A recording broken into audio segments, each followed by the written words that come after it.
In December of 2005, a young woman walked down a sidewalk in New York City. There were Christmas decorations on all the buildings and Christmas lights. It was very festive. But as she walked along, she glanced over at a newspaper stand, and she saw something on the front page of that paper that literally made her stop in her tracks, and not because it was festive. It was awful. Right there on the front page was a picture of the one thing in her life that she'd hoped she would never, ever see again.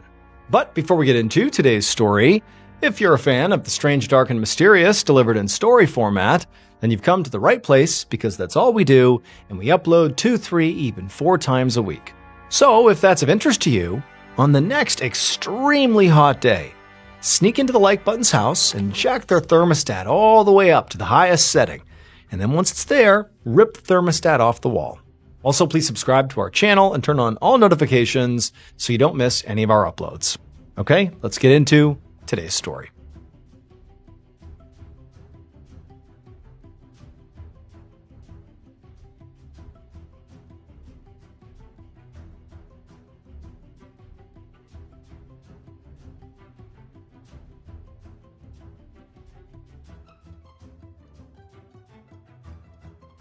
Early on the evening of Sunday, November 27, 2005, a 21-year-old woman named Catherine Woods leaned towards the mirror to put on her eyeliner inside the bathroom of her small apartment in New York City.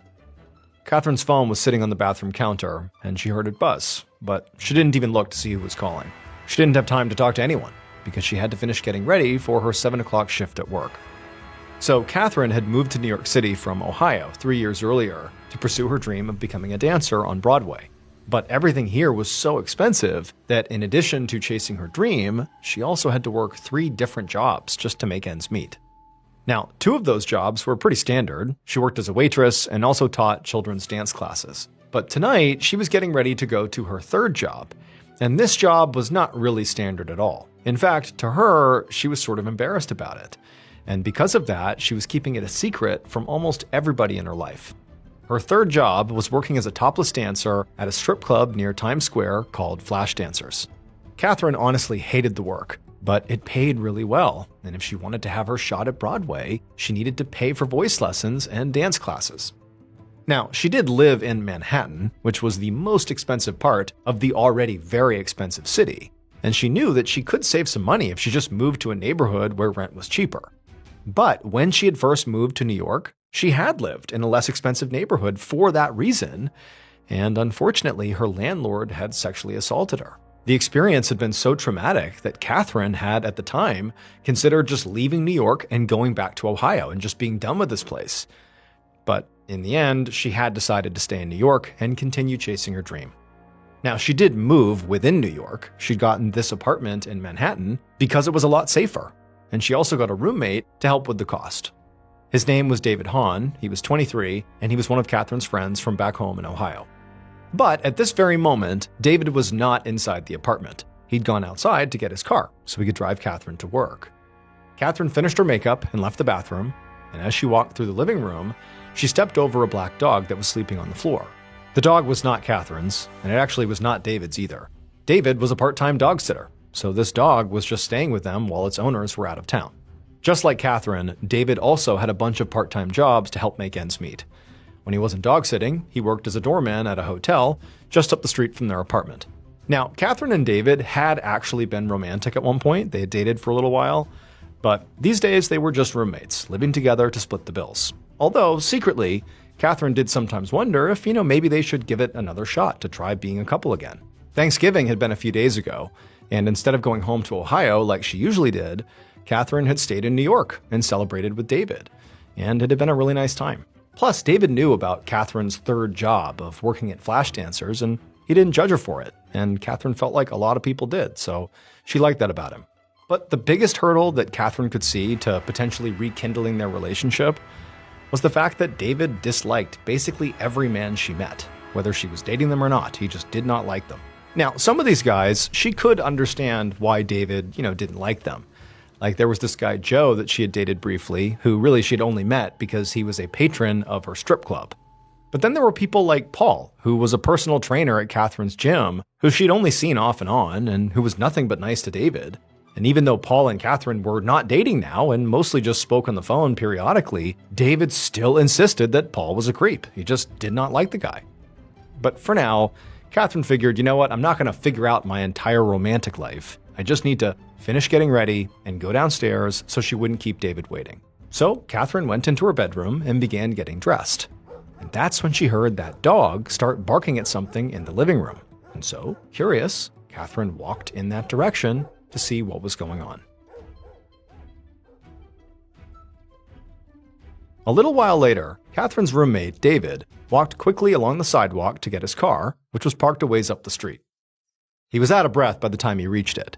He knew he had to hurry, so he jumped in and he drove back to the apartment building and he called Catherine as he pulled up out front.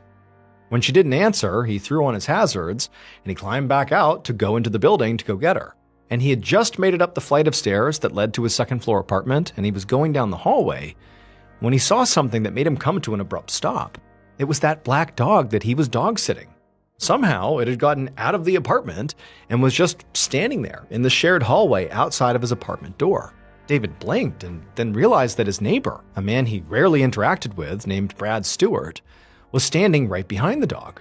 And Brad was holding a leash that was clearly clipped onto the dog's collar. For a second, Brad looked surprised, and David was just completely confused about why this guy had the dog that he was dog-sitting on a leash. But then Brad told David that he had found the dog wandering around, recognized it as David's, and brought it back to his apartment. Brad said he had just knocked on David's apartment door, but so far nobody had answered. So at this point, David understood, why Brad has the dog. But he didn't know why the dog was out of the apartment in the first place. But he kept that to himself and just thanked Brad, took the leash, and then stepped over to the door of his apartment, number 2D. The apartment door was shut, but when he turned the handle, he found that it was unlocked. David couldn't remember if he had left it unlocked or not, so he just opened it, and he called out Catherine's name. But there was no answer, which was weird, so he stepped inside. Now, he didn't see Catherine, but he did see the door to her bedroom was slightly cracked open, so he walked over to it, and he called out to her again. And then when she didn't call back, he tried pushing her door open. But the door didn't really open. It instead swung maybe a few inches and then stopped. And David felt resistance on the other side, like something maybe on the ground was holding the door from opening all the way. And so now, with all these strange things happening, David's starting to feel pretty worried. And so the surge of adrenaline came over him, and he just shoved the door open, and he stuck his head in, and he looked inside. And when he saw what was in there, he immediately pulled back, turned around, ran into the hallway, and he called the police. A half an hour later, around 7:30 p.m., an NYPD detective named Stephen Getz walked up a flight of stairs at an apartment building in Manhattan. This part of the city was known to be extremely safe. Homicides never really happened here. But if the 911 caller had been telling the truth, Getz knew that a potential grisly murder scene was in fact waiting for him in apartment 2D. When he reached the second floor landing, he saw there were already a few other NYPD officers on the scene, and one of them was speaking to this young, skinny guy standing in the hallway who looked really upset, and he was holding a leash that was connected to a black dog. Another officer walked over to Getz and filled him in. He said the man that was being spoken to was the victim's roommate, David Hahn, and he was the one who had found the body and called 911. The victim, Catherine Woods, was inside the apartment in the back bedroom. Getz nodded and then walked down the hallway, past David and the dog, toward the apartment door. His plan was to look at the scene himself before he began questioning anyone. Getz put on some disposable rubber gloves and checked out the door frame to the actual apartment, and then he also looked at the door itself.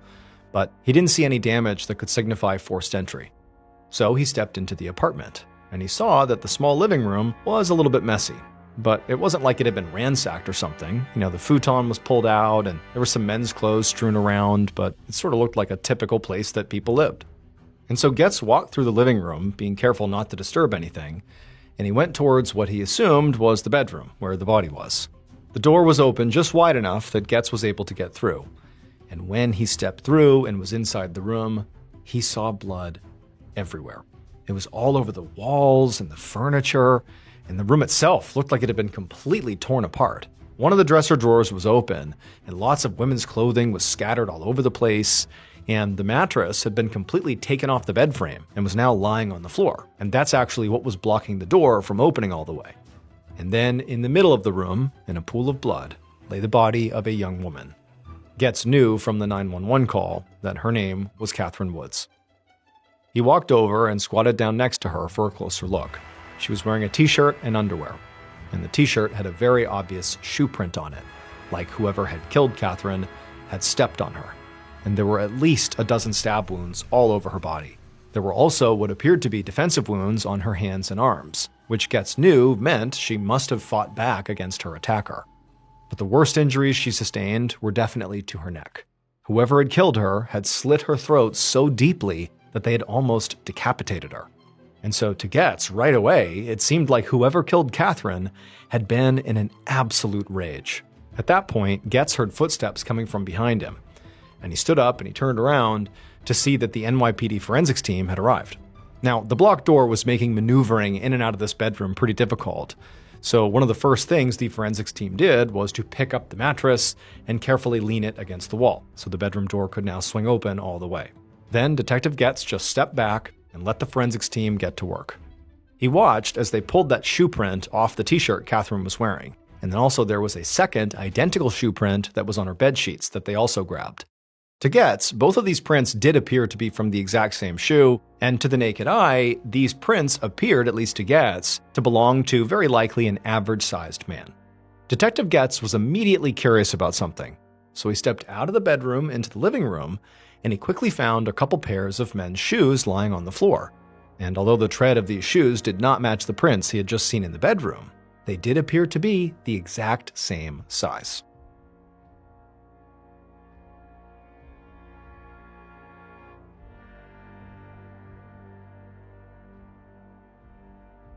An hour later, at about 8:30 p.m. on November 27, 2005, Detective Getz sat down at a table inside of an interview room at the NYPD's 19th Precinct. And once he did, he handed a bottle of water across the table to David Hahn, the roommate of the murder victim, and Detective Getz' current number one suspect. There had been no sign of forced entry at the apartment that David and Catherine shared, which meant that Catherine's killer either had access to the apartment or was let inside by somebody who did. And the murder had been committed with a knife in a really savage way that struck Getz as being a personally motivated attack. Even though Catherine's bedroom had been trashed, nothing seemed to have been stolen, and because Catherine had been found partially undressed, there was potentially a sexual motive at play as well. So Getz's working theory here was that this murder was committed by a man who knew the victim well and had easy access to her living space. And David fit that profile to a T. Plus, he apparently wore the same size shoe as the killer. Although, as Detective Getz settled into his chair and brought out his notepad, he did a quick scan of David's forearms and his hands, and he saw that David had no visible cuts, scrapes, or bruises. The detective thought that Catherine's killer likely would have some injuries there because she had obviously been fighting for her life. She would have left a mark on them. But Getz didn't say anything about this to David. Instead, he just leaned forward and he asked David to walk him through what had happened that day. David's hands were shaking a bit, but he took a deep breath to calm himself, and he said that he had been at the apartment with Catherine that night until about 6:40 p.m. That was when he had left to go get his car so he could come back and drive Catherine to her 7 o'clock shift at Flash Dancers. But he said retrieving his car had taken longer than he expected, because on the way, he had run into some of his coworkers from his doorman job, and he had stopped to chat with them. He said after he had done that, and he had gotten his car and he went back to the apartment, he had expected Catherine to be waiting outside by the curb. But when he got there, there was no sign of her, and she didn't answer when he called her. So David said he'd ultimately gone inside and ran upstairs to the apartment, and in the hallway he had found his neighbor, Brad, who was oddly holding the leash of the black dog that David was supposed to be looking after. And then David said he went into his apartment, and that's when he found Catherine's body. David said he had called 911 right away. It was right around 7 p.m. And at this, Getz stopped writing on the notepad and just looked up at David. He couldn't believe what he was hearing. David was claiming that he'd only been out of the apartment for 20 minutes, and that in that narrow window of time, Catherine had been brutally murdered and the killer had also escaped. It honestly sounded like one of the worst alibis Getz had ever heard. But he didn't want David to know just how close he was to getting arrested for murder, because he didn't want David to get scared and stop talking. So Getz kept his tone very sympathetic as he asked how long David had known Catherine for. David said they had met back in Ohio a few years ago while Catherine was visiting her hometown. They'd begun dating, and he had ultimately moved out to New York to live with her. But it wasn't long before Catherine broke up with him and then asked him to move out. But David said he had not been able to afford his own place, so he had started sleeping in his car. And Catherine had felt bad about that, so she had ultimately let him move back in on the condition that he slept on the futon out in the living room. By now, Detective Getz's pen was flying across the page, because David was not just Catherine's roommate, he was her ex-boyfriend. An ex-boyfriend who was the last person to see Catherine alive and discovered her body. Getz was more confident than ever that he was sitting across from Catherine's killer. He told David that everything he was saying was incredibly helpful, but right now, he needed to go check on something. David agreed to wait, and Getz stood up to leave. But he stopped at the door, and he asked David for one last thing before he left. He asked what his shoe size was. And without missing a beat, David answered that he wore a 10.5. Getz jotted this down, and then he left. What he hadn't told David was the reason he was stepping out of the room was to go get some information from the NYPD's forensics team and the uniformed officers who were currently questioning David's neighbors. And once Getz had that information, he was going to use it to try to catch David in a lie.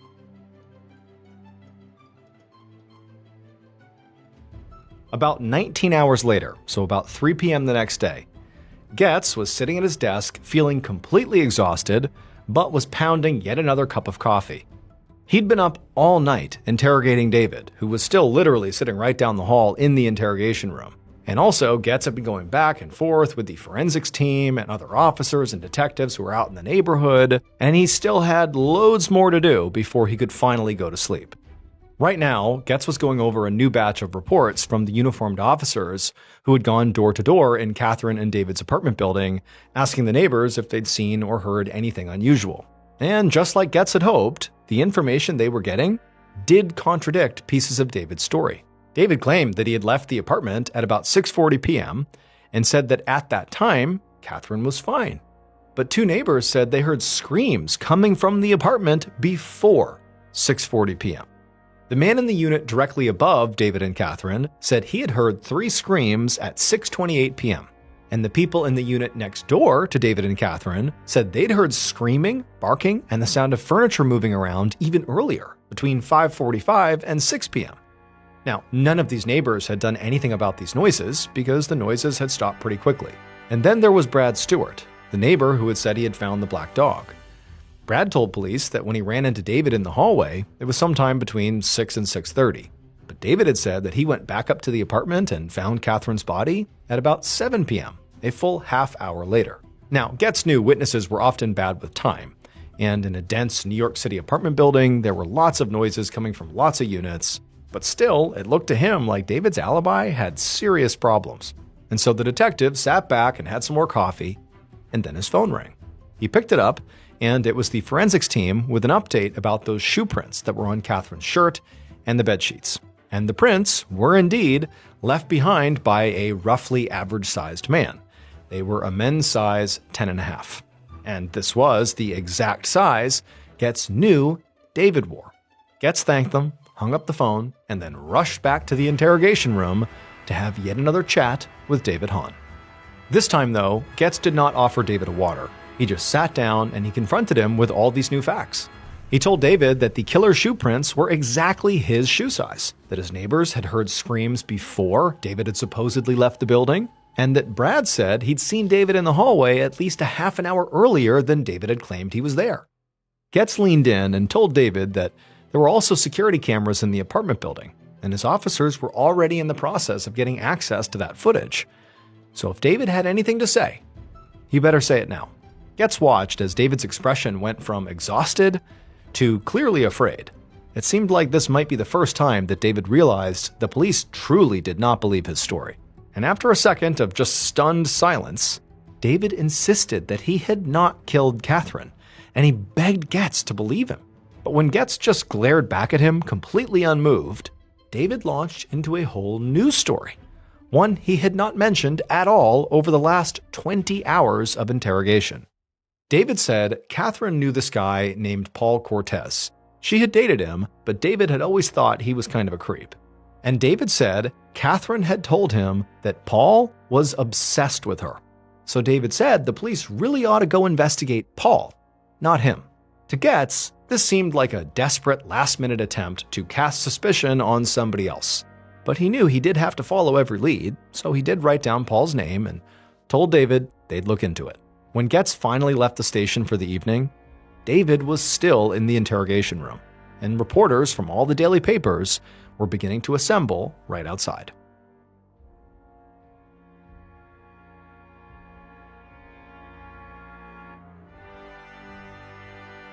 The following morning, the story of Catherine's murder and pictures of her smiling face were all over the news. The front page of the New York Daily News carried a headline that made Getz grimace. It read, "Secret Life of Slain Stripper." Inside, the article reported that Catherine's family hadn't known she was working as a topless dancer until they literally flew to the city from Ohio to collect her body. Getz skimmed the article at his desk. He wasn't convinced that Catherine's line of work had anything to do with her murder, but the papers seemed intent on running with it. And a media circus was like the last thing Getz wanted. His team was already under enough pressure to make an arrest as it was, and it was going to be even harder to do their jobs now that a bunch of tips were going to be flooding in from the public from all this media. Getz put down the newspaper, got up from his desk, and walked down the hall to the interrogation room. He'd finished the day yesterday feeling pretty confident that David was his murderer. So when he'd sent David home, he had given him instructions not to leave the city, because he intended to arrest David, and soon. But first, Getz did need to follow up on the other leads he had, to hopefully rule them out. And one of those leads was sitting in the interrogation room right now waiting for him. It was Paul Cortez, the man that David had named, who officers had tracked down and brought in, the man who supposedly was obsessed with Catherine. As soon as Getz entered the room, the first thing he did was look at Paul's shoes, and he could see that they were a pretty typical size too. At a glance, they looked like they could also be a 10.5. Getz also looked for scratches or bruises on Paul's skin, in particular on his forearms and his hands. And he did see one. There was a small injury on one of Paul's fingertips. Getz asked about it, and Paul said his finger had just gotten pinched between a couple of weights at the gym. Paul was very calm and soft-spoken, and he said he'd heard all about Catherine's death in the papers, and he just wanted to help if he could.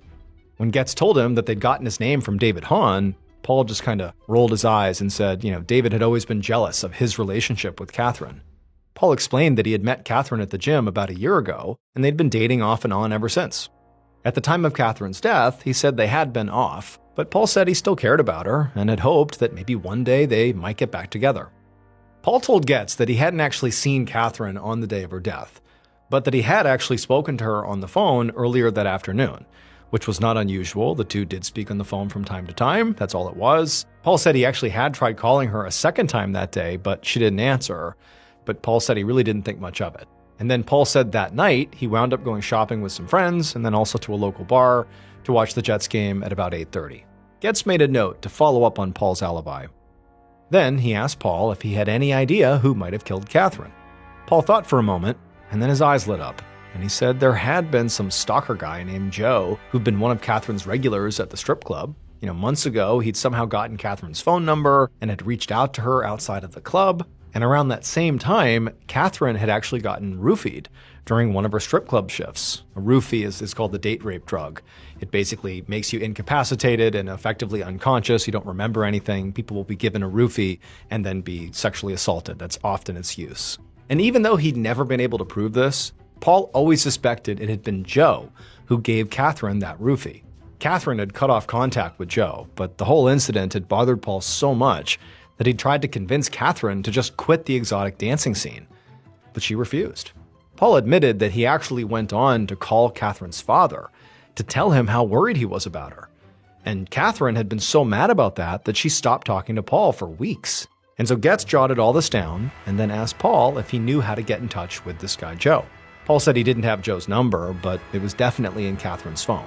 Because the last time Paul ever spoke on the phone with Catherine, on the afternoon of her death, she had mentioned something that really surprised him. She said that after months of silence, Joe had started calling her again, completely out of the blue. And at this, Getz studied Paul's face, looking for any hint of deception. This whole Joe story seemed like it might just be a way to deflect suspicion from Paul himself. But it really didn't feel like Paul was lying here. And besides, Catherine's phone records would be simple enough to verify. Getz hated to admit it, but maybe the newspapers were right. Maybe it was time he started looking seriously into some of Catherine's customers at the strip club.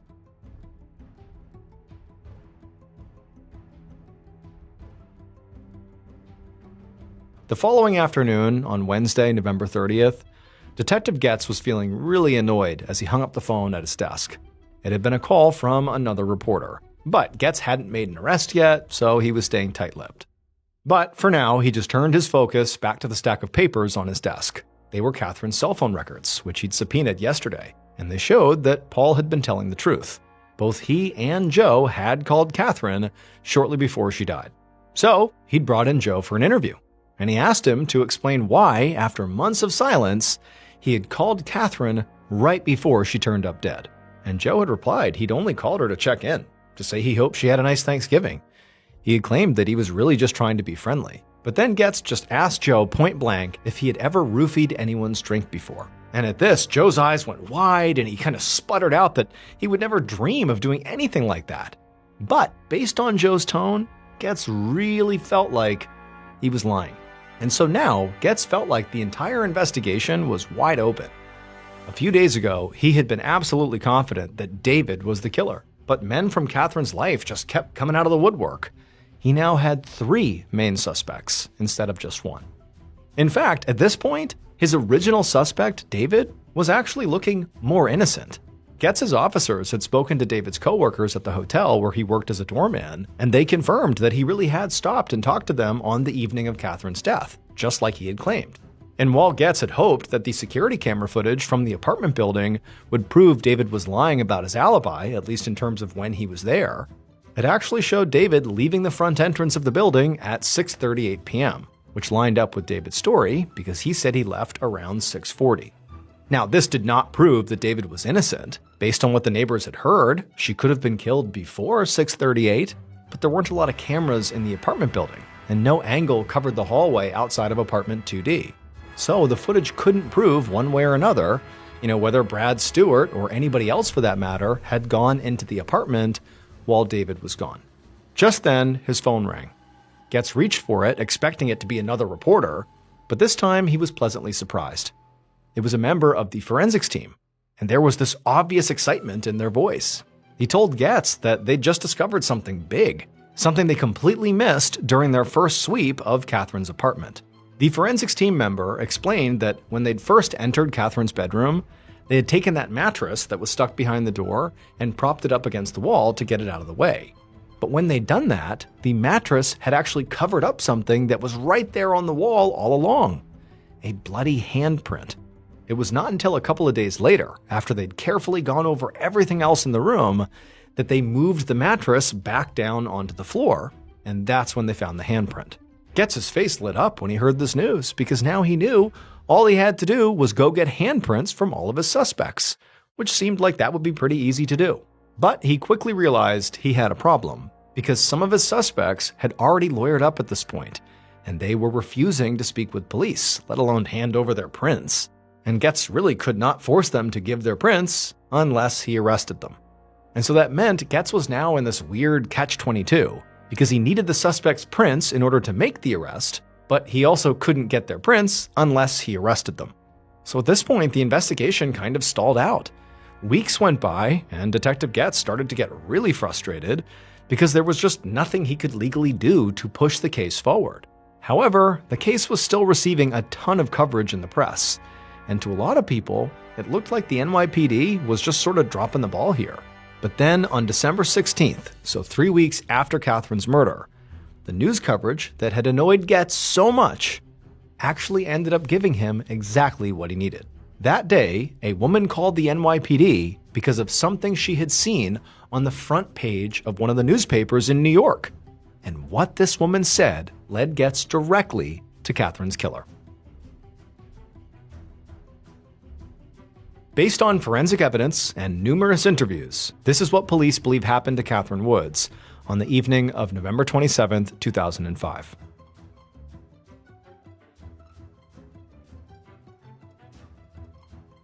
Shortly after 6:40 p.m., the killer climbed the stairs inside of Catherine's apartment building. They knew that at that very moment, she'd be getting ready for another shift at Flash Dancers. And the fact that she even worked there secretly really bothered the killer way more than they would ever let on. The idea of Catherine dancing and giving her attention to other men made the killer so jealous they couldn't even stand it. Now, the killer had tried to talk with Catherine and win her over, but she had rejected him. So the time for talking was over. And so the killer quietly walked up to the door of apartment 2D and reached down and turned the handle, which was unlocked. As they slipped silently into the apartment, the killer brought out the knife that they had hidden inside of their sweatshirt. But then something they had not anticipated happened. There was this dog lying on the apartment floor that got up and began to bark at them. For a moment, the killer thought about just abandoning the plan and leaving, but then Catherine, alerted by the dog, came out of the bedroom and looked right at the killer and saw the knife in their hand. Catherine screamed and ran right back into her bedroom, the very bedroom that she had made explicitly off limits to the killer. And just thinking about that, the surge of anger suddenly overtook them, and the killer charged into the room after her. Catherine was already on the other side of the bed, lifting up the mattress as a sort of barricade. But the killer just forced their way past it, and they grabbed Catherine from behind. But Catherine, she fought back. She began thrashing around, doing everything she could to break free. But she couldn't, and so they struggled and began smashing into the furniture and knocking things down all over the room. And it was around this point that the killer lifted up that knife they had brought, and they slit her neck as deep as they could. But even then, even with this fatal wound, Catherine kept on fighting. And she was so vicious that the killer actually had to brace themselves against a wall just to keep their balance. And in the chaos, the killer didn't realize, as they're fighting off Catherine, that they had placed a bloody hand on the wall, leaving a print behind. Finally, when Catherine fell to the floor, the killer was still blinded with their rage, and they just got down there and began stabbing her over and over again. And then finally, when Catherine stopped moving, the killer just jumped up and ran out of the apartment. But when they got into the hallway, they realized that black dog that had barked at them had gotten out. Now, the killer wanted the dog back in the apartment, but the dog was clearly on edge. They were still barking at the killer. And so instead, the killer just shut the apartment door, trapping the dog in the hallway. And then the killer fled the apartment building out the back door, where there was no security camera. And for weeks, the killer was not caught, until their violent past came back to bite them.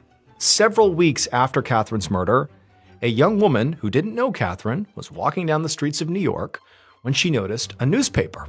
And on the cover of this newspaper was plastered the face of the killer, who was currently a suspect in a murder case. And this woman was horrified because she knew this person. They, the killer, had sexually assaulted her about a year earlier, but she had never filed a police report. But after seeing that this horrible person was being actively accused of murder, she called the NYPD and she told them what she knew. And the NYPD's Special Victims Unit used this woman's accusation as the basis to arrest the killer. And finally, once they were under arrest, Getz was able to get their handprint. And those prints did in fact match the bloody handprint found on Catherine's wall. They belonged to Catherine's on-again, off-again boyfriend, Paul Cortez. David's suspicions of Paul had been right all along. Paul was a creep who had assaulted at least one other woman before he killed Catherine. Data collected from nearby cell towers would prove that Paul was near Catherine's apartment building immediately before her murder, and he had been calling her over and over again. When she ignored his calls, Paul waited until he saw David leave the apartment to go get his car, and then he hustled upstairs to the apartment, knowing Catherine would be alone. Even though David was only gone for 20 minutes, that was still long enough for Paul to get inside the apartment, murder Catherine, and slip away unnoticed. Paul was arrested about a month after Catherine's murder on Wednesday, December 23, 2005. He was found guilty of second-degree murder and sentenced to 25 years to life.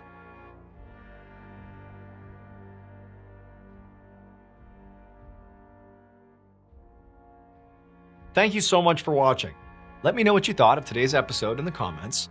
And remember, we have a whole playlist of true crime episodes ready for you to binge right now. So click here and give them a watch. All right, until next time, see ya. Sometimes the truth is stranger than fiction. And today, I'm going to tell you 3 stories that demonstrate that. But before we get into those stories, if you're a fan of the strange, dark, and mysterious delivered in story format, then you've come to the right place because that's all we do, and we upload 2, 3, even 4 times every week. So if that's of interest to you, the next time the like button is struggling to fall asleep because they're scared, offer to tell them a comforting bedtime story to help them sleep. But tell them Bell's Canyon. Also, please subscribe to our channel and turn on all notifications so you don't miss any of our weekly uploads. Okay, let's get into today's stories.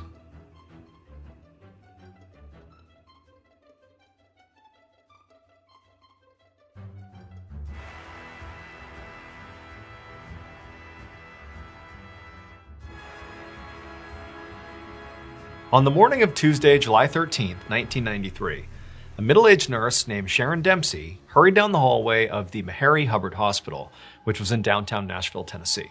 And as she went down the hallway, Sharon checked in every single hospital room because she was searching for a patient that kept disappearing from her room. When Sharon reached the end of the hallway, she looked into the last room, and there, inside, was the woman she was looking for. Her name was Mildred Lancaster. She was 69 years old, and she was sweeping the floor of another patient's room with a broom that Sharon knew she had taken from the custodian's cart. Sharon walked in, and she politely asked Mildred, what are you doing here? And Mildred turned to her and just said, oh, she was just doing her job. But she wasn't really doing her job. Mildred had been admitted to the hospital 2 days earlier because she was having stomach pain, but she was also suffering from extreme bouts of confusion. At this, Sharon, the nurse, just sort of sighed and kind of rolled her eyes because, obviously this was not Mildred's job. Mildred was a patient. She had been admitted to the hospital 2 days earlier, primarily because she was having stomach pain, but she also suffered from severe bouts of confusion, which is something she was witnessing right here. Her family had told doctors that, Mildred had spent most of her life being a housekeeper.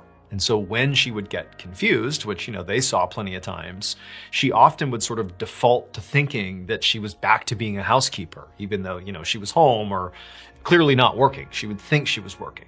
And so when Mildred began demonstrating this kind of bizarre, disoriented behavior, there was some consideration to actually just physically restraining Mildred inside of her room to keep her from vanishing and, going and thinking she was a housekeeper somewhere.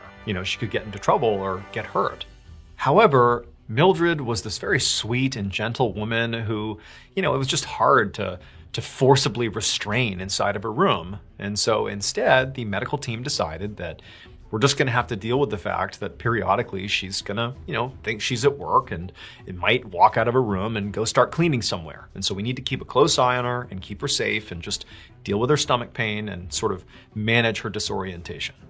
And so in this moment, Sharon, the nurse, who's just found Mildred once again cleaning some room she was not supposed to be in, she just, followed their protocol and went in and kind of gently told Mildred, like, okay, put the broom down, come with me. And, Mildred listened and she led Mildred back to her room and Sharon continued going about her day. A couple of days later, and Sharon was doing her regular rounds through the hospital. And as she did, she went into Mildred's room and once again, she saw the room was empty. Now, Sharon was actually just kind of annoyed at this point. She wasn't really concerned because by this point, Mildred had done this, had, become disoriented and left to go clean or something so many times by this point that it was just kind of a hassle. But, Sharon just followed protocol and quickly left the room and began walking along the floor looking for Mildred so she could bring her back. But after searching the floor, she didn't find Mildred.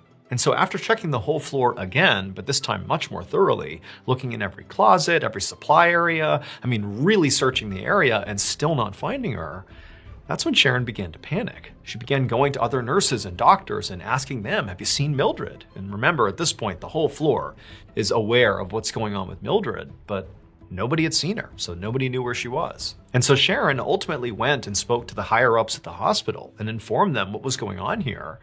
And in turn, they launched this huge search all across the hospital, both inside and outside, to just go find Mildred and get her back. And while the search is ongoing, Sharon was walking around trying to be helpful because, she was somebody that worked closely with Mildred and had a sense of where she might go. And she was telling folks to go to messy areas because Mildred, when she would get confused, would basically go clean areas she deemed messy. And so go to parts of the hospital that might look messy. And so people were doing that.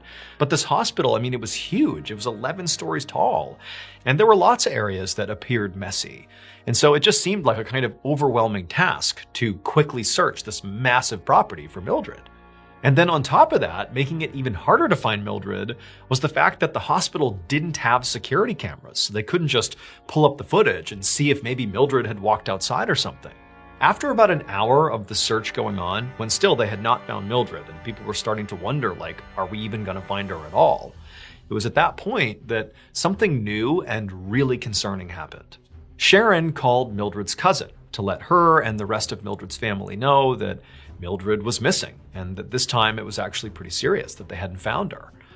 But as Sharon is breaking this news to the cousin stops her and says, well, wait a minute, I think I know what's going on here. Because apparently a few hours earlier, the cousin had gone to the hospital to visit Mildred. And when they got there and spoke to the receptionist looked up Mildred to see what room she was in. And on their system, it showed that Mildred had checked out of the hospital that morning. So she was not there. And so, of course, this big search for Mildred was not going to find her because she wasn't at the hospital. But this really made no sense to Sharon. It did logically make sense that if she checked out, that would explain why she wasn't here.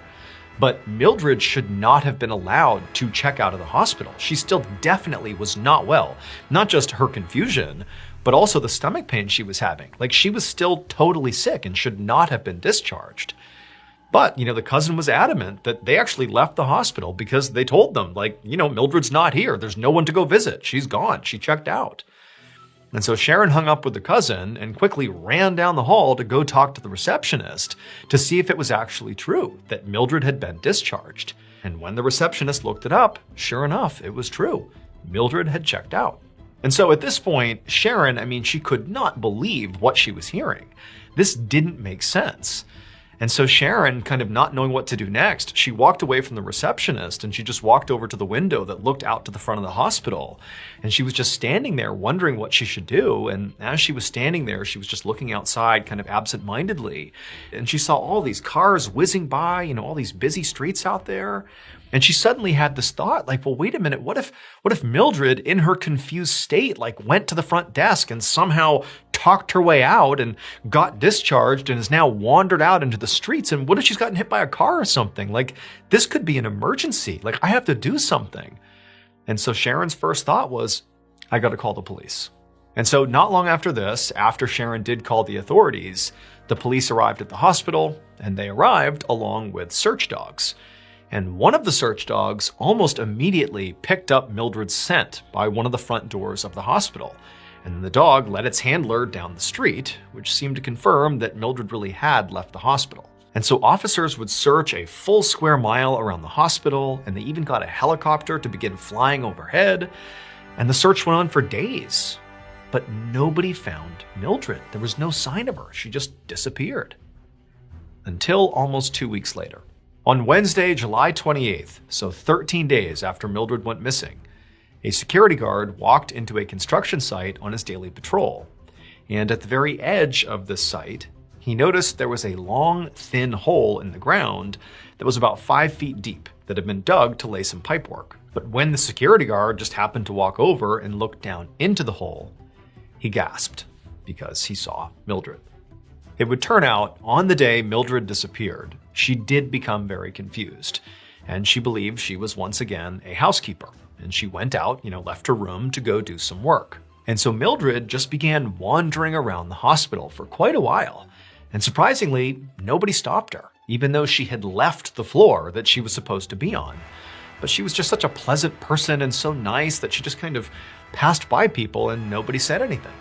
And after wandering around for quite some time and going in and out of different places and up and down flights of stairs, she eventually found this construction site. And to her, it was not a construction site. Instead, it was this horribly messy area that needed to be cleaned because there was pieces of wood and plastic and debris everywhere. And so she just began to clean. And after a while, she had picked up quite a bit of debris and she had basically straightened the whole area out. But as she walked around towards the back of the site, she did not see a hole in the ground and she fell inside. And because Mildred was just very disoriented, she likely didn't understand that she had, fallen into a hole and needs to climb out again. And so in this dark space, this dark confined space, she would have just continued to feel more and more disoriented and maybe didn't even attempt to climb out. But however it happened, she just stayed in that hole and remained undetected for days until she just eventually died. But perhaps the most tragic aspect of this case is that Mildred actually never left the hospital. That construction site was on the 10th floor of the hospital. Mildred had just kind of meandered her way up to that floor, and that floor was being renovated. That was the construction site. And she had fallen in that hole. Then you have all these people that are searching the hospital looking for her, and they searched that construction site, but they didn't look down into this little hole. And Mildred, assuming she was alive when they were up there, didn't have the wherewithal to call out for help. She was confused and just stayed quiet in that hole. And so she was never found. Today, it's still not known why Mildred was listed as having been discharged on the day she went missing, because she was not discharged. Some people say maybe it was added into the system by mistake, or perhaps it was just a glitch in the system, but however it happened, it was just an anomaly. And then also the police dog that found Mildred's scent that took the authorities away from the hospital, that's also anomalous. We don't know how or why that happened. Ultimately, Mildred's family would sue the hospital for $13 million in damages, but eventually they dropped the case.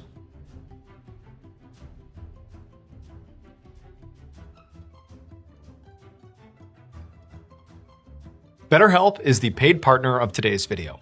You know that feeling when you know you're about to do something like a bad habit and you just can't stop yourself? You see it happening and you know you're not supposed to, but it's like you can't stop. And eventually, if this continues to happen to you and you don't make a change, you start looking internal and saying, like, what's wrong with me? Even though the reality is there's nothing wrong with you. This is part of being human. When I was in the military, I definitely developed some bad habits. And when I transitioned back to being a civilian in 2017, a lot of those bad habits followed. And I definitely found myself in that cycle of like, what's wrong with me? Why can't I stop? Well, let me just tell you, this cycle, these patterns I'm describing, they're not random. The reason this happens is because you have some sort of unresolved issue or issues, and you really need to talk to somebody about it. This is where BetterHelp comes in. BetterHelp makes it really easy to access credentialed therapists. BetterHelp also accepts both HSA and FSA cards, making it even easier to prioritize your mental health.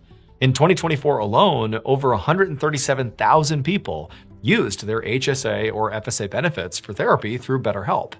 So be sure to use yours before they expire. You've been fighting these patterns alone for long enough. Maybe it's time someone actually helped you understand them. Click the link in the description or go to betterhelp.com/MrBallen to get 10% off your first month.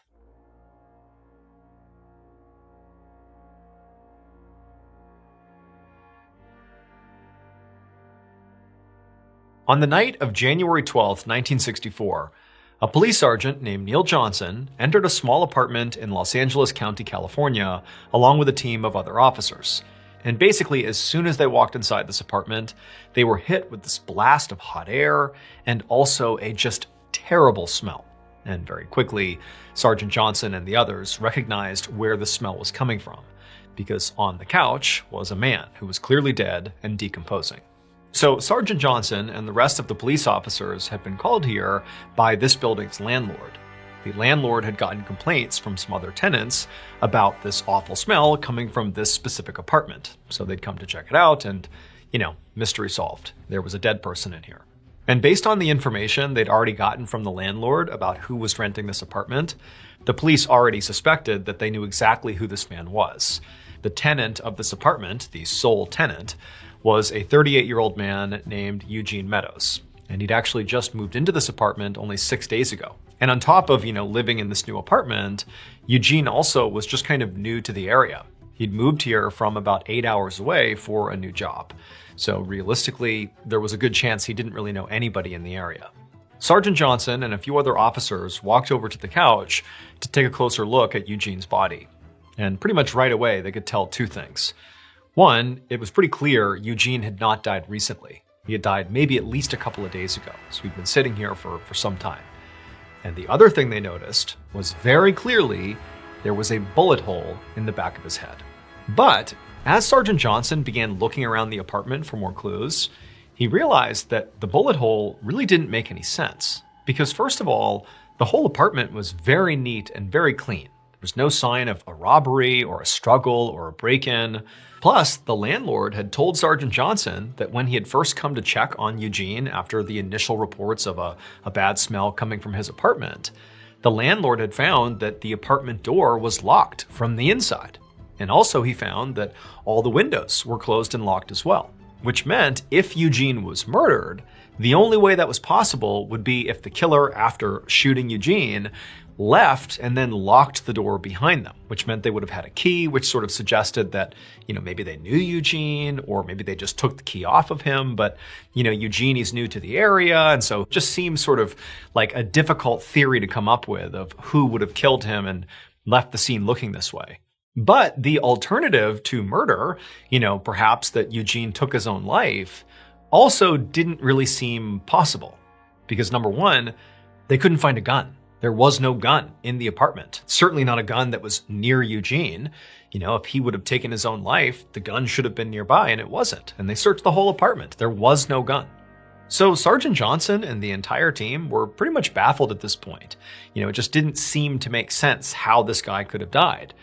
And so instead of trying to, piece it all together now, they just transferred Eugene's body to the local coroner for an autopsy, hoping that the autopsy would give them more answers and allow them to understand what happened here.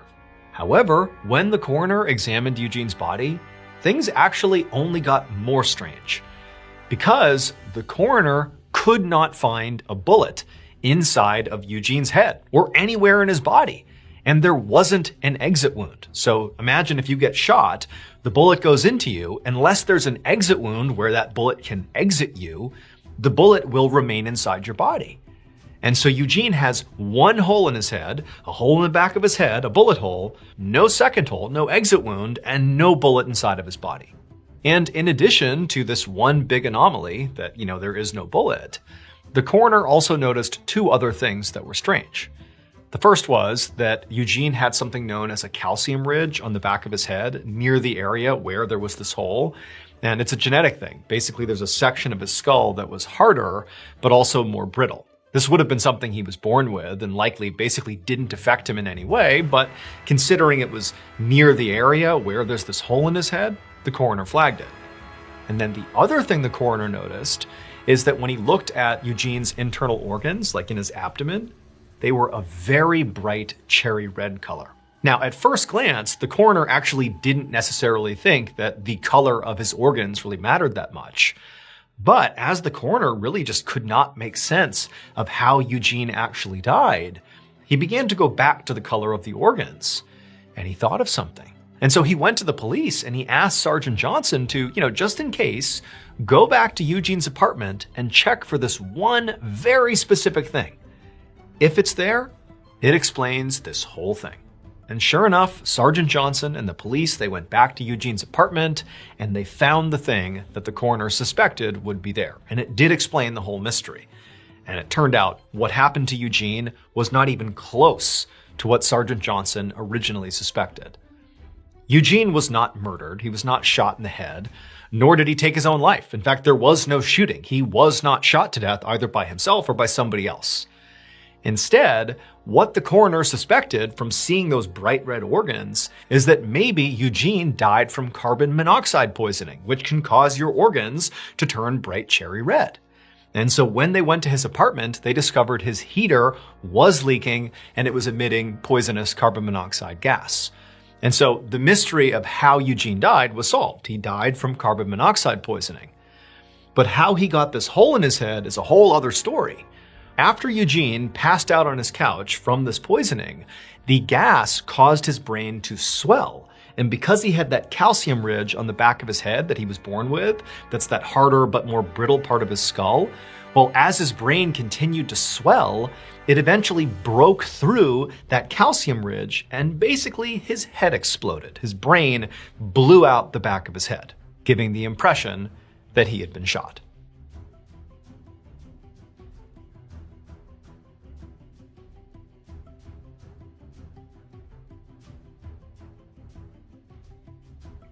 One afternoon in the spring of 1998, a 64-year-old man named Klaus Schmidt walked through the international terminal of the Dublin airport in Ireland. And for some reason, as he was walking, he just felt really, really nervous. Like the idea of getting on his plane today just felt like a really bad idea. When Klaus finally spotted his gate at the end of the terminal, that feeling of almost dread really just totally washed over him. Now, Klaus generally was kind of a nervous flyer, but he never had this sort of existential dread before boarding a flight. This was new. This felt different. And so finally, when he got to the end of his terminal and actually saw his gate and saw people boarding his flight, he almost had like a panic attack. And he thought, maybe I should just listen to my gut feeling here and not board this plane and just, fly out tomorrow or something. But as he's standing there looking at the people getting on this flight, his logical side of his brain began taking over, and he just told himself that he was just being really nervous here, that there was nothing to be worried about, that he should just get on the flight, that it'll be over soon, and he was just overreacting. And so even though he really could not fully get rid of this feeling he had, this dread that was like in his stomach at this point, he kind of overrode how he was feeling, walked up to the gate, scanned his ticket, and boarded the flight. About an hour later, and Klaus, he's in the aircraft, they've taken off by this point, and they're flying over the Irish Sea, and Klaus, he was by the window, he raised up the blind on his window, and he looked out, and it was, smooth sailing out there, the water's beautiful and calm down below, and he looked around at the other passengers and saw people were, relaxed. They were reading and relaxing and chatting, like there was no reason to think anything was going wrong on this flight. But still, Klaus just could not get rid of this feeling, and he just desperately wanted the plane to land and be done with this thing. But Klaus knew he couldn't speed the plane up, and so instead he just kind of did some breathing exercises and tried to calm himself down, and at first it was working. But over the next 10 or 15 minutes or so, Klaus started to feel like he was having a hard time breathing. And he began looking around to see if other passengers were also struggling to breathe. Like maybe there's something wrong with the cabin pressure. Maybe there's something wrong with the air inside of the plane. But, he'd look around and everybody still seems completely fine.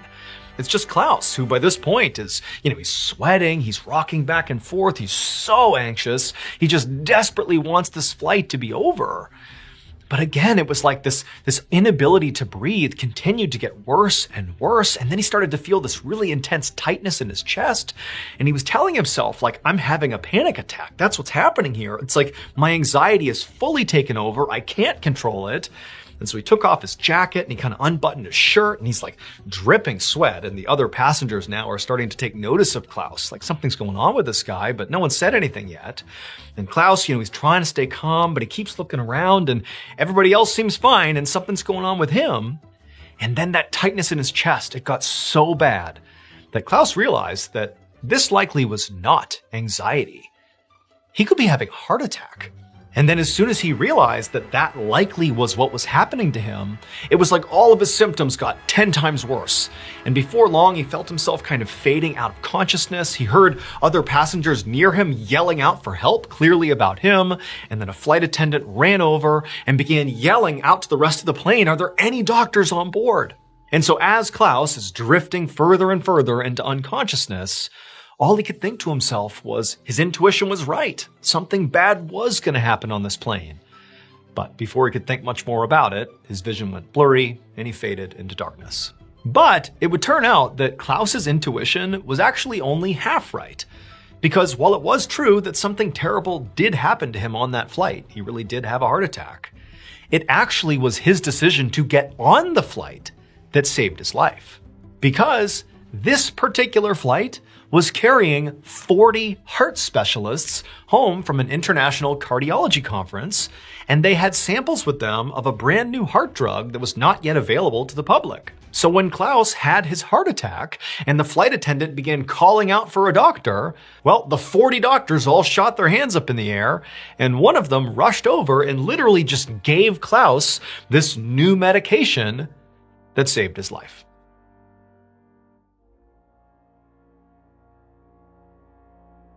Thank you so much for watching.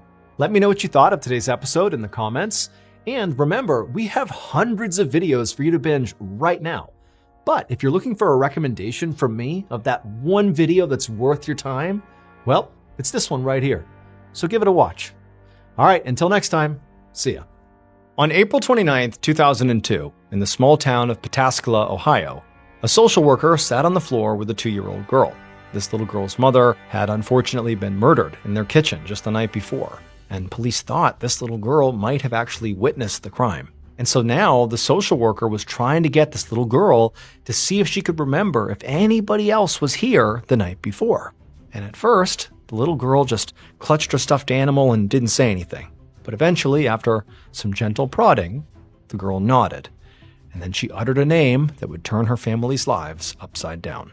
But before we get into today's story, if you're a fan of the strange, dark, and mysterious delivered in story format, then you've come to the right place, because that's all we do, and we upload 2, 3, even 4 times a week. So if that's of interest to you, please ask the like button if you can borrow their car. And when they give you their car, responsibly use it, but when you give it back, be sure to remove the battery and their key fob. Also, please subscribe to our channel and turn on all notifications so you don't miss any of our uploads. Okay, let's get into today's story.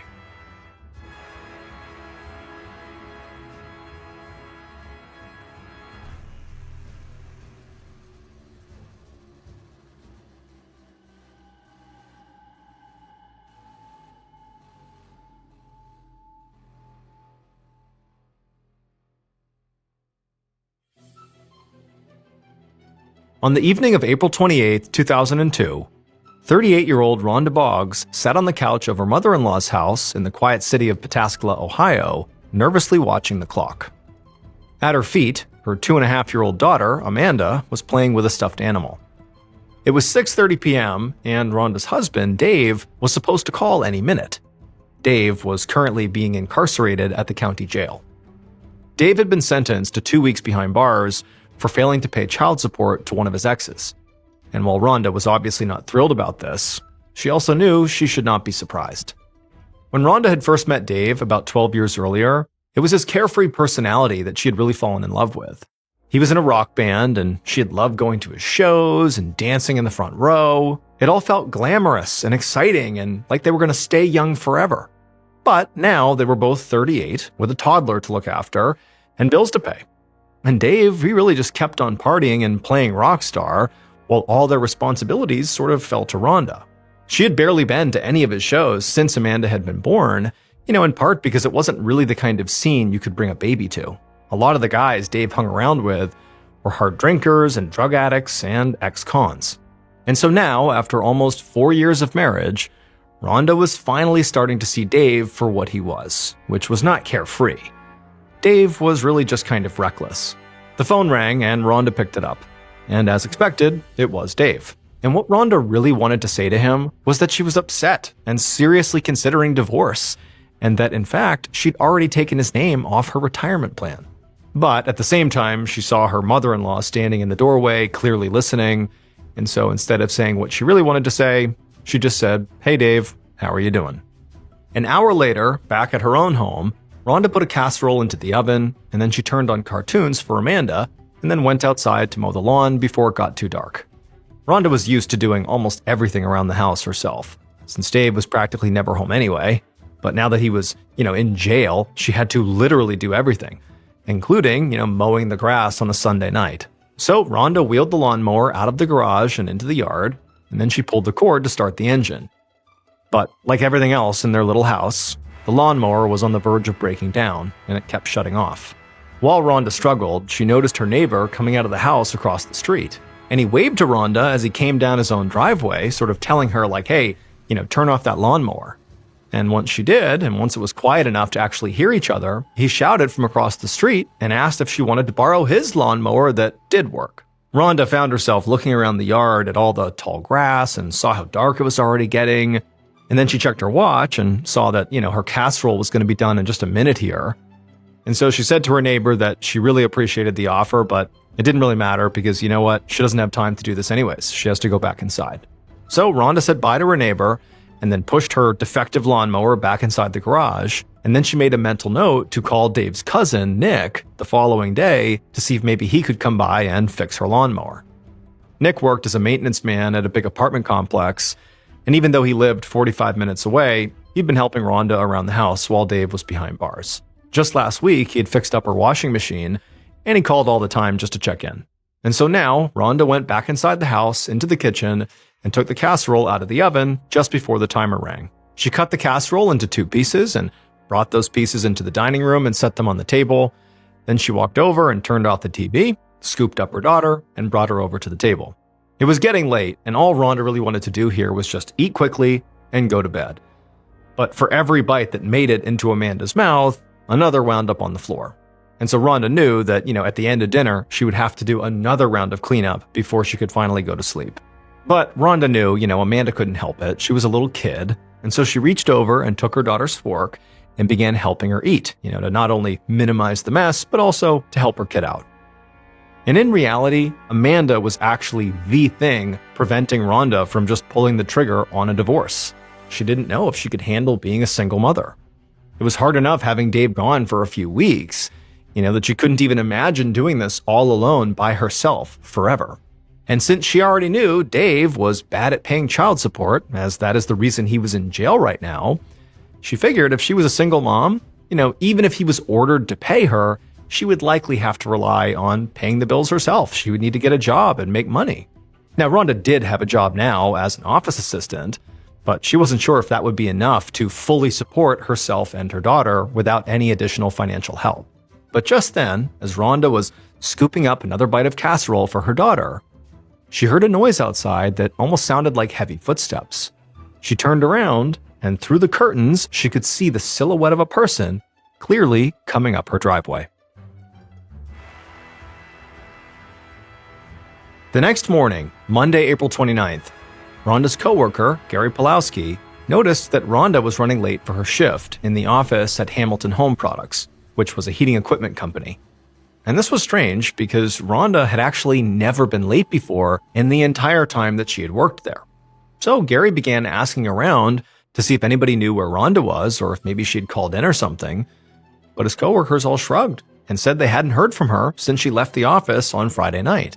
And so eventually, Gary tried calling Rhonda's landline at her house to see if she was home. But after calling several times, Rhonda never picked up. He waited for a while to see if maybe she would call back. But when he still hadn't heard from her after an hour, he started to worry that, she might have run into car trouble. Like maybe she was stranded somewhere with her car. He knew it was about a 15-mile drive from her house in Pataskala to the office here, just outside of Columbus. And back in 2002, not everyone had a cell phone, and he didn't know if she did. So if her car had broken down, she might be stranded without a way to call for help. And so Gary decided he would just get in his own car and drive the route from the office back to her house to literally see if he could find Rhonda on the side of the road. Gary drove all the way out to Pataskala, keeping his eyes peeled for Rhonda's car on the side of the road, but there was no sign of it. It was not until he finally turned the corner onto Rhonda's street that he saw her car, and her car was parked in the driveway of her white-paneled one-story house.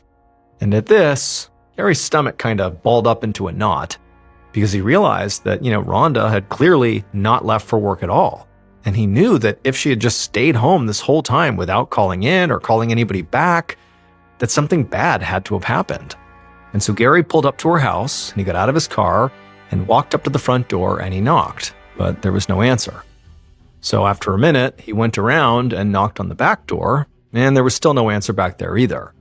So he walked back around to the front of the house, and he was about to leave when he saw the drapes rustling in one of the front windows. He squinted at the window, and he saw, what was causing the movement of the drapes was Rhonda's toddler daughter, Amanda, looking out the window. And her face was red like she'd been crying for a long time. And so now, Gary started to panic. But he tried to keep his voice calm as he ran over and shouted through the window and told Amanda he was a friend of her mother's and convinced her to open the door so he could help her. It took a minute for Amanda to figure out what Gary was asking, but eventually she got it, and she disappeared from the window, and a moment later, the front door opened. And so Gary walked over and he stepped through the front door, and the first thing he saw were bloody footprints on the living room carpet. Gary instinctively scooped Amanda up in his arms, and he ran across the street, banged on the neighbor's door, and told them to call the police.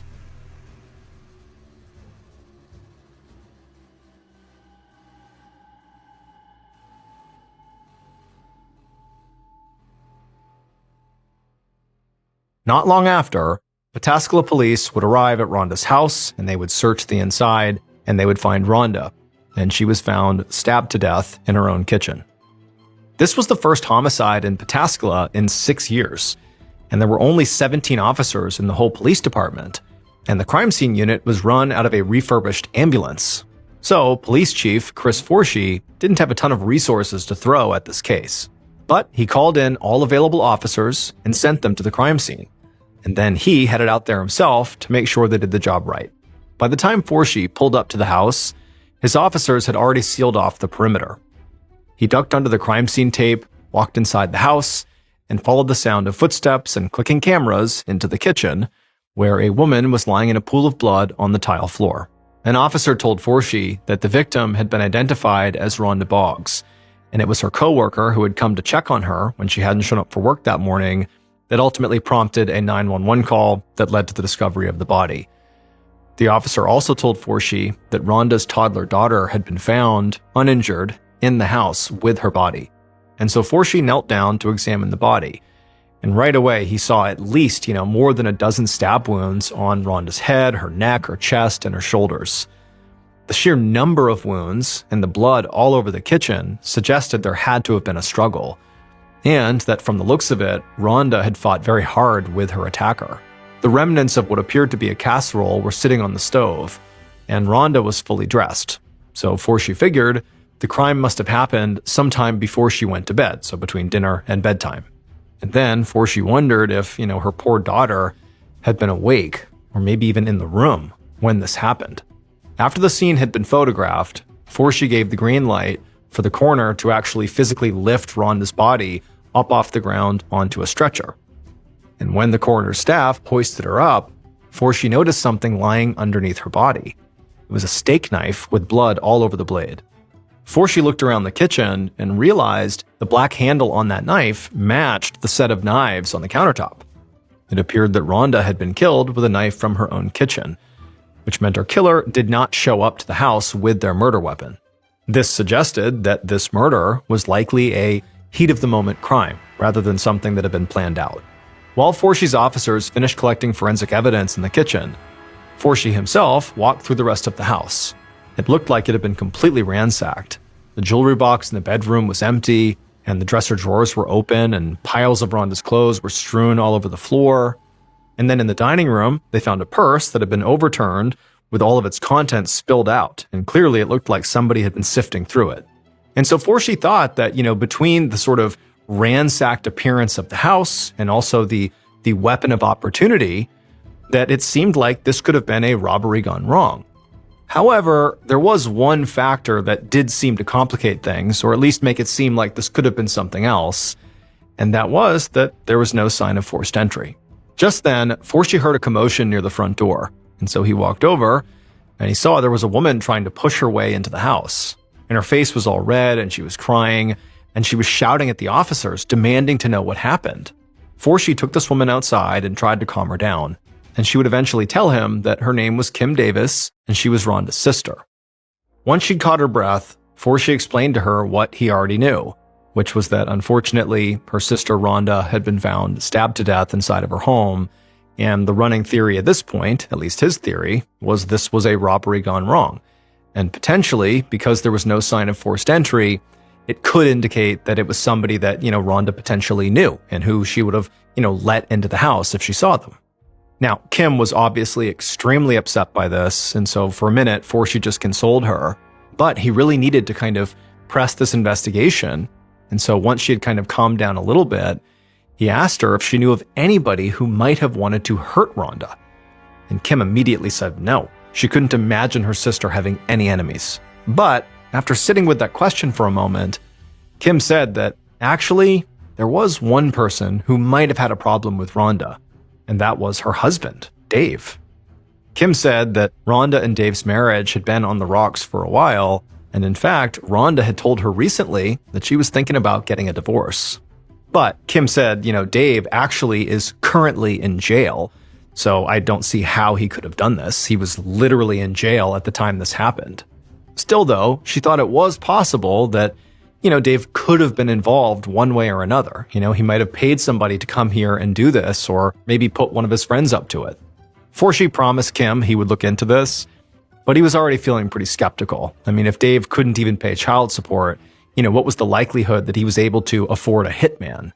And also, the murder weapon appeared to come from Rhonda's kitchen, and so that didn't really suggest that the suspect had been planning to kill her when they got there. So again, sort of takes away from the idea that a hitman was used in this murder. But at this point, Forshee thought their best chance to figure out what actually happened here was actually to speak to the only other person who was at the scene of the crime that they knew about. And that was Rhonda's own 2-year-old daughter, Amanda.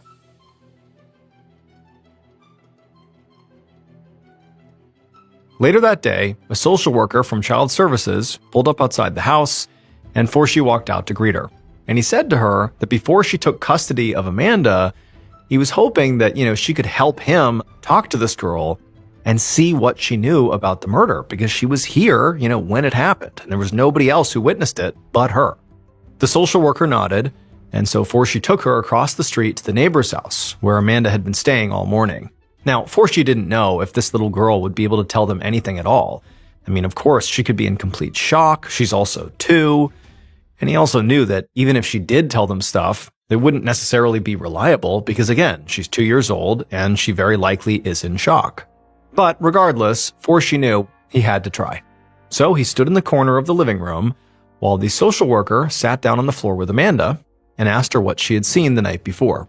And to Forshee's surprise, the little girl looked up at the social worker and she jerked her little hand toward her neck in what looked very much like a stabbing motion.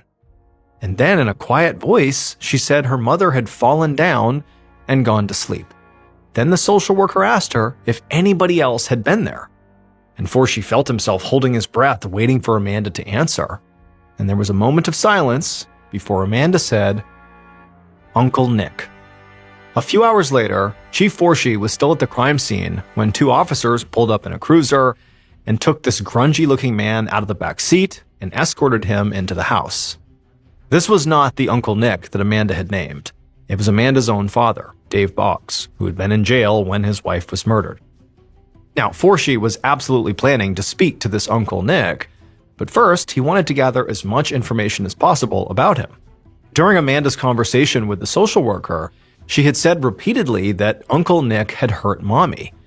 But even though this 2-year-old girl seemed very definitive about this, Forshee needed an adult perspective before he acted. A judge had let Dave Boggs out of jail early because of his wife's murder, and Forshee had ensured that Dave was escorted to the crime scene so Forshee could speak to him before Dave got a chance to speak to anybody else. And so now Forshee met Dave and the officers at the door and then guided them into the living room where they sat Dave down on the couch. They filled him in on what had happened to his wife, but really before he could react to that, they also told him that they needed him to do a walkthrough of the house with them to try to identify what might have been stolen, which could help them figure out who did this. But first, Forshee said he had a very important question. He asked Dave, "Who is Uncle Nick?" And at this, Dave, who to this point had just looked completely shocked by what he was being told, began to look more confused. And he told Forshee that Uncle Nick was what his daughter called his second cousin. He said his real name was Richard Nicholas Robinson, and he had been helping Rhonda out while Dave was in jail. Dave said Nick had probably been at the house almost every day, fixing one thing or another, but he said he didn't understand why Forshee was asking about him because, there's no way he would have hurt Rhonda. I mean, he really looked out for her and also for Amanda. But for now, Forshee was not going to answer that question. Dave's information was enough for him to go outside, get on his radio, and broadcast a bulletin asking all police departments in the area to be on the lookout for Nick Robinson. Less than an hour later, a police cruiser found Nick Robinson's SUV on State Route 37 just outside of Pataskala, and they pulled him over and they ordered him out of the vehicle, and as soon as he was out, they pushed him to the ground with a gun to the back of his head and cuffed him. And as they did this, they noticed a dark spot on Nick's baseball cap that looked a lot like blood. As they put Nick in the back of the cruiser, he kept asking them what was going on, but they didn't tell him. Instead, they searched his SUV, and there was cardboard laid out in the back with reddish-brown smears all over it, which also appeared to be blood. And then when the officers got back into their cruiser, Nick asked them, "Is this about Rhonda?" By the time this arrest happened, Chief Forshee was at Nick Robinson's house questioning his wife, Debbie. So while he did that, he dispatched one of his best and only detectives, Bruce Brooks, to go down to police headquarters to handle Nick's interrogation. When Detective Brooks walked into the interview room, immediately he could see that Nick, who was resting his head in his hands, looked very pale and nauseous. When he asked him if he was okay, Nick said he was just hungover from a long night of drinking.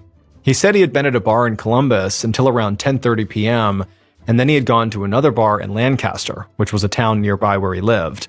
And then he had finally come home around 1:30 a.m. and passed out on his couch. Nick swore he didn't know anything about what happened to Rhonda, and only found out she was dead when he saw it on the news. And as for the blood the police found in his SUV, he said it was just animal blood from a hunting trip. But Brooks was not buying this, because he had heard Amanda, Rhonda's daughter, say Uncle Nick hurts Mom. And while, of course, you can't take a 2-year-old's testimony as absolutely reliable, but when she had said it, she said it very definitively and even gestured at her neck like she was stabbing herself. And Rhonda was found stabbed to death. So he asked Nick, if his alibi essentially was that he was too drunk to have committed this murder, well then how could he be sure, given he was too drunk, that he hadn't killed Rhonda in an alcohol-fueled blackout? If he can't remember, it's just as likely that he could have done it. But Nick just shook his head and said no. And no seemed to be Nick's answer to just about every question Brooks asked him. And eventually, the detective got frustrated, because basically everything he asked Nick, he denied. And so eventually he told Nick that Rhonda's daughter had seen the whole thing. And he told him to imagine that little girl on the witness stand, having some defense lawyer poke and prod her about the most traumatic event she had ever experienced, the murder of her own mother. And when he said that, a crack seemed to appear in Nick's sort of outward demeanor of denial. Like clearly he saw how awful this thing really was. And then finally, a little after midnight, so 6 hours into this interrogation, Nick just agreed to take a lie detector test. And when the results came back, it showed very clearly that Nick had failed. He had lied.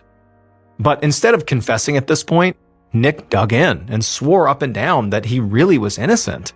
So Brooks pulled out the last threat he could think of, which was that if Nick didn't confess now, he could be looking at the death penalty. And at that point, it was very clear. Nick cracked. That absolutely affected him. And so after a long silence following this threat of the death penalty, Nick said that, maybe he did have something to do with what happened, but he just couldn't remember it. From there on, Brooks kept on pushing and pushing until around 5 a.m. when Nick finally completely broke down and confessed to the murder. He said he had gone to Rhonda's house in between the 2 bars that he had visited, and he tried to kiss her. She pulled away and she grabbed a knife, and when Nick tried to take the knife from her, he said he accidentally stabbed her. As the sun came up, officers drove Nick to the Licking County Jail and officially booked him for Rhonda's murder.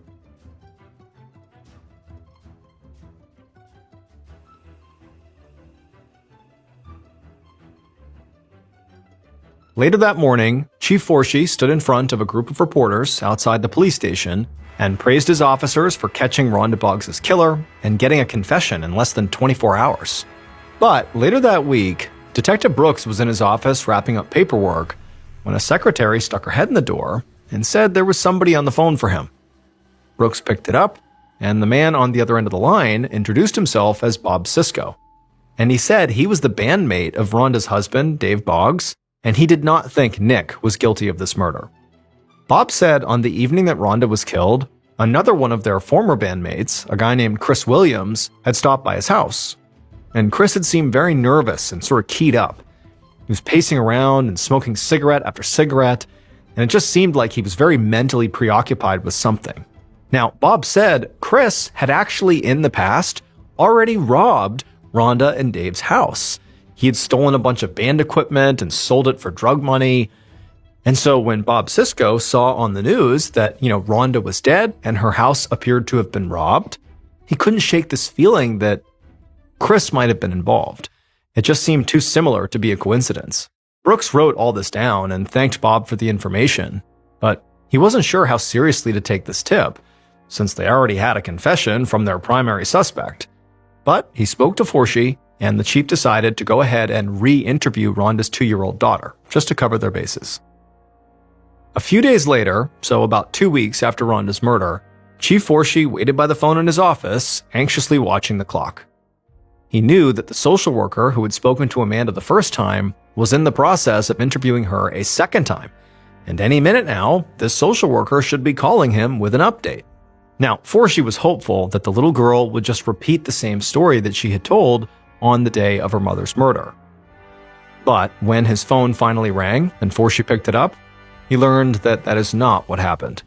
The social worker said that this time, when she asked Amanda who she saw on the night of the murder, she did not say anything about Uncle Nick. Instead, she said, Bob did it. When Forshee heard this, he immediately got a pretty anxious feeling.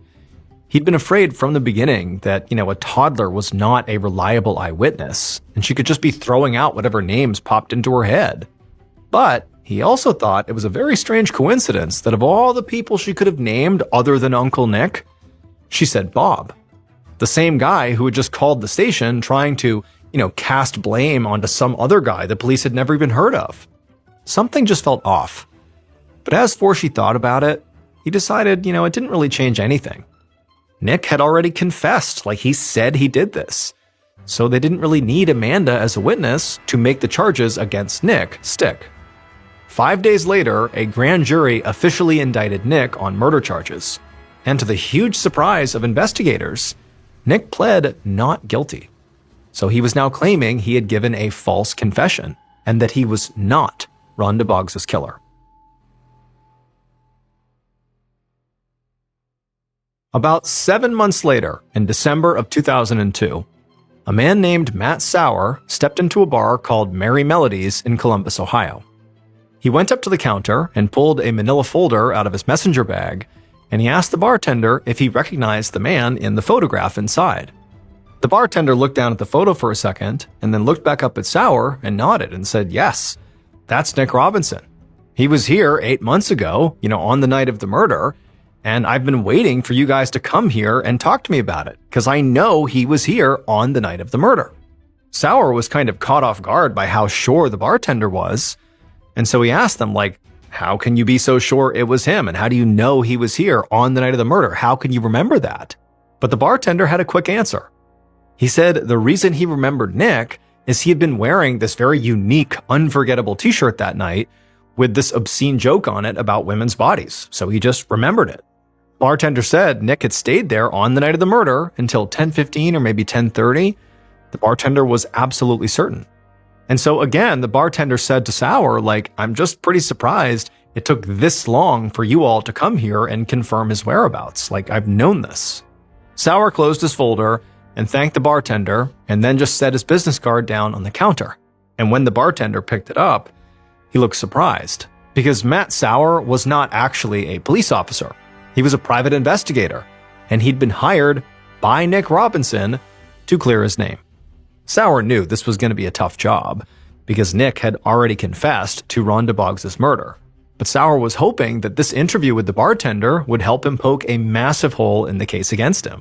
And so now that Sauer had gotten this testimony from the bartender that did appear to poke this hole in the case, Sauer left the bar, got in his car, and drove to the second bar Nick had claimed to be at on the night of Rhonda's murder. It was called the Fairview Inn in Lancaster. And when he got there, he showed that staff the same photo, and just like the first bartender, they all remembered Nick as well. They said he was there on the night of April 28th, the night of the murder, and they remembered because of his distinctive t-shirt. And so now Sauer knew he was onto something, because the prosecution's case said that Nick had left Merry Melody's bar, that first bar Sauer had gone to, driven to Rhonda's house and killed her, and then went to this bar, the Fairview Inn. But the staff at both bars said Nick was wearing this same distinctive t-shirt. And Sauer knew that if Nick had stabbed Rhonda to death in between these two bars, wouldn't that shirt have been covered in blood? And wouldn't, the Fairview Inn staff have not just remembered that it was this distinctive shirt, but the distinctive shirt that had blood all over it? Like, that would also be a detail they would recall. But they didn't. They just said he had that shirt on, nothing else. A few days later, Sauer drove back to Merry Melody's bar, but this time he didn't go inside.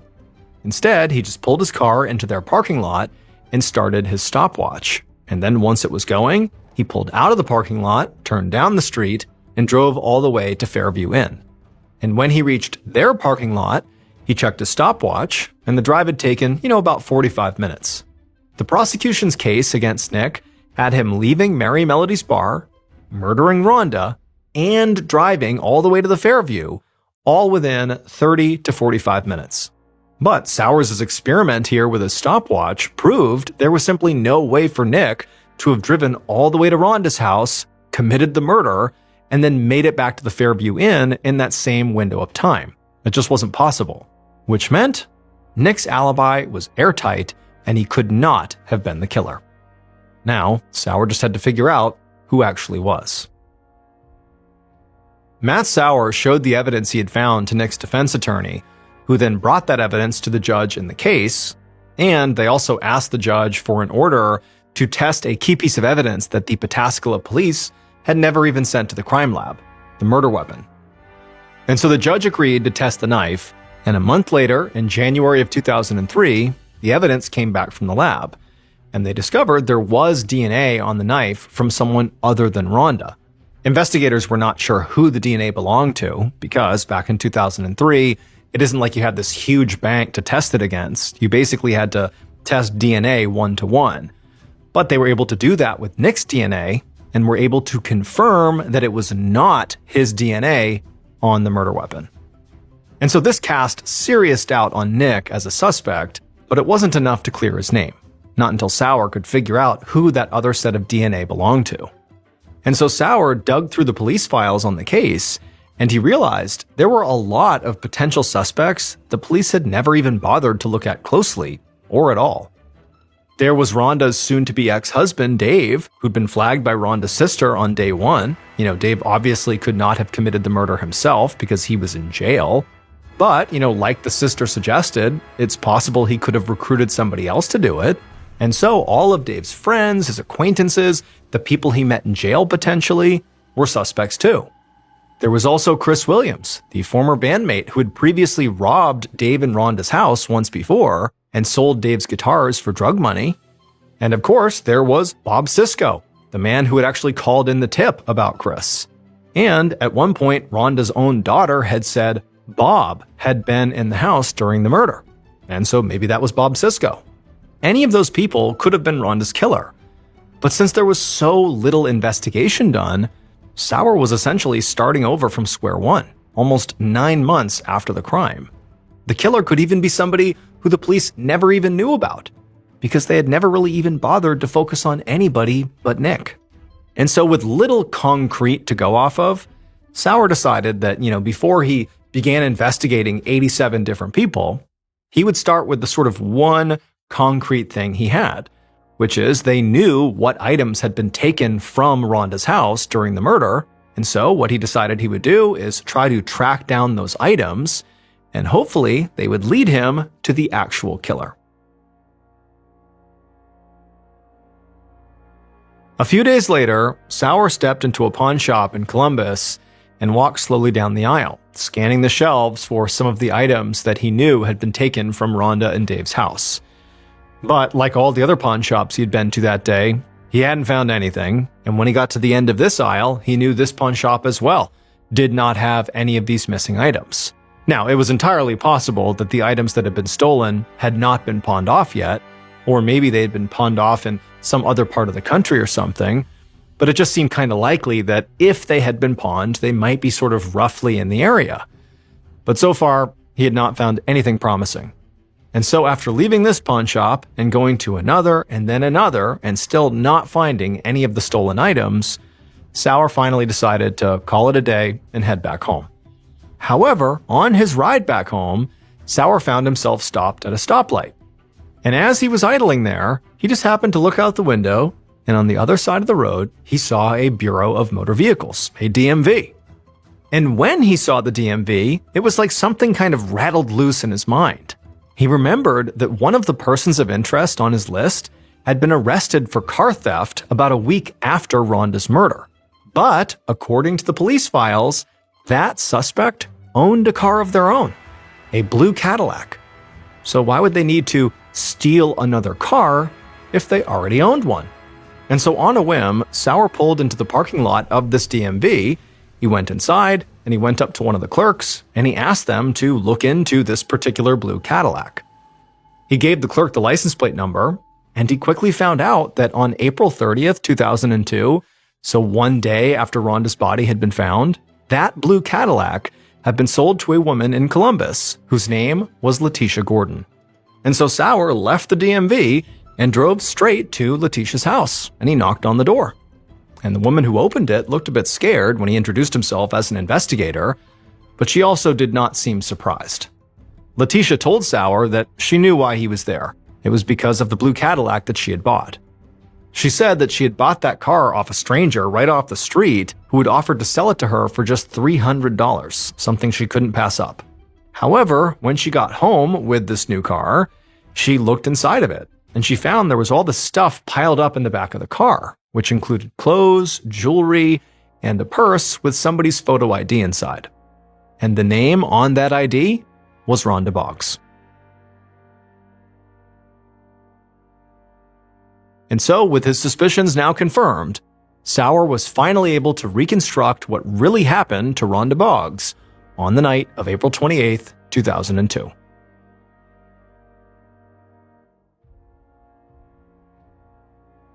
On that night, while Rhonda Boggs was finishing up dinner with her 2-year-old daughter, her killer was parking their blue Cadillac just down the block.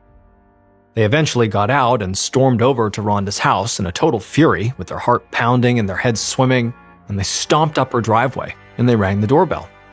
And when Rhonda opened up the door, she looked confused and a bit scared to see this person.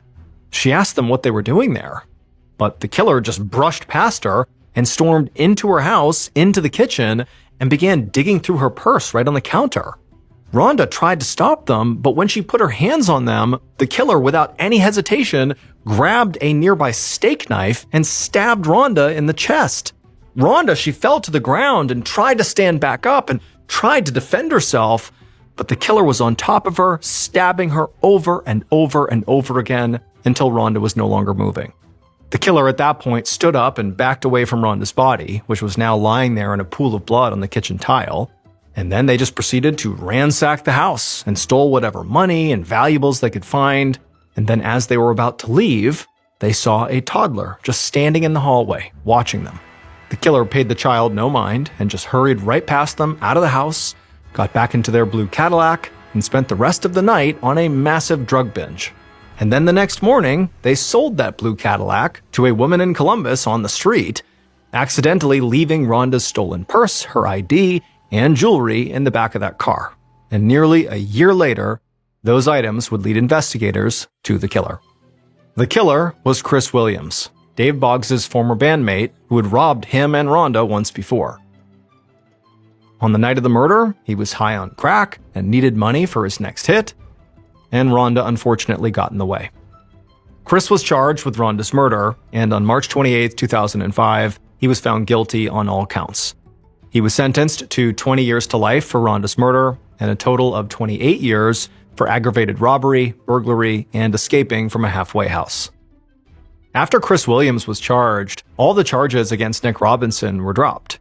And for Nick Robinson, this completely changed his life, not just because now he was free, but once he came back home, he stopped drinking and he returned to work. and he sued the city of Pataskala for $3 million in damages.